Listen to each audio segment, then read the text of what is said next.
don't you just hate it when you're out shooting street photography and the lighting is just poor? Well, I got good news for you, yeah? Today, I'm in Oxford Circus, Oxford Street. I'm in central London right now. I'm with Ace, we just wrapped up a shoot. And you know what? We thought we're gonna give the opportunity to you guys to go through a tutorial on how to do street photography in low light. Yeah, so here we go, let's do it.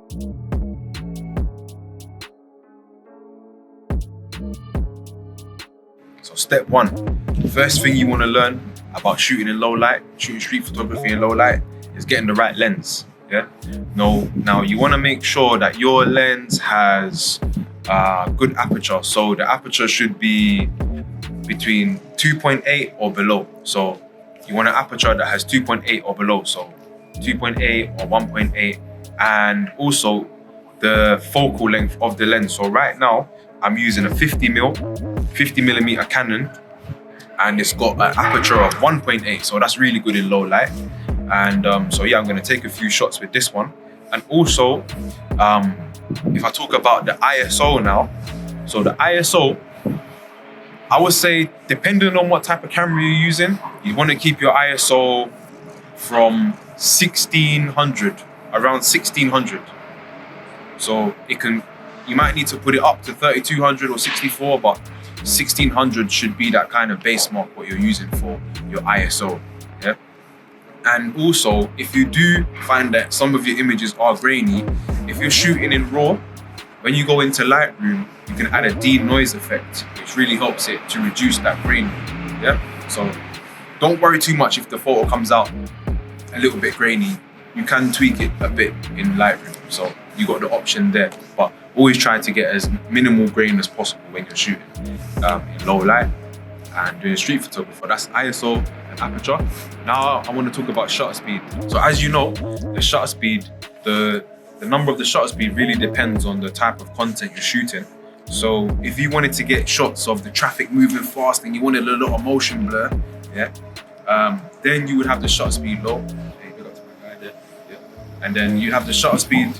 You have the shutter speed low to maximize that motion blur, and it also makes it brighter as well. So that's what you want to do for your shutter speed when you're shooting street shots at night. That's for your night shots, night photography. So there's going to be 3 shots that pop up on the screen here.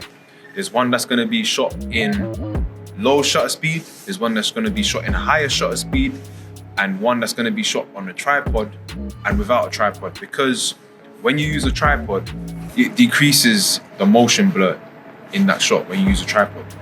Yep, so also you can use the lighting in your environment to get your shot. So the shot that you're seeing right now, yeah, there's none of our lighting is being used in this shot. It's only a street light right here, yeah? So as you can see, we're just using one light, and that's from the street. So when you're doing your shots now, you can use the street lights to your advantage to get the shots that you want to. There you go, guys. That was your tutorial on how to do street photography in low light. Now, the main thing is that the best thing that you could do is, bring your own light.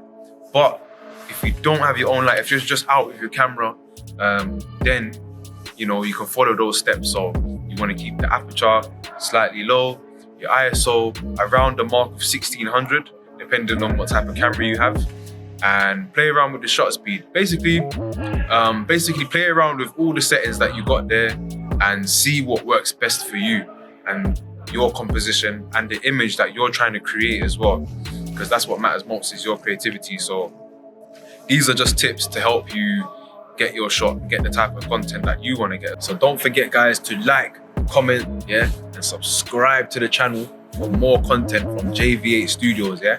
And check in the description for the camera basics tutorial. If you're a beginner and you want to get into photography or videography, filmmaking, check that link in the description, yeah? It's going to give you all the camera basics, aperture, shutter speed, ISO, everything. And then we also check out all the other vids as well, and let us know what you want to see next. All right, thank you, let's go.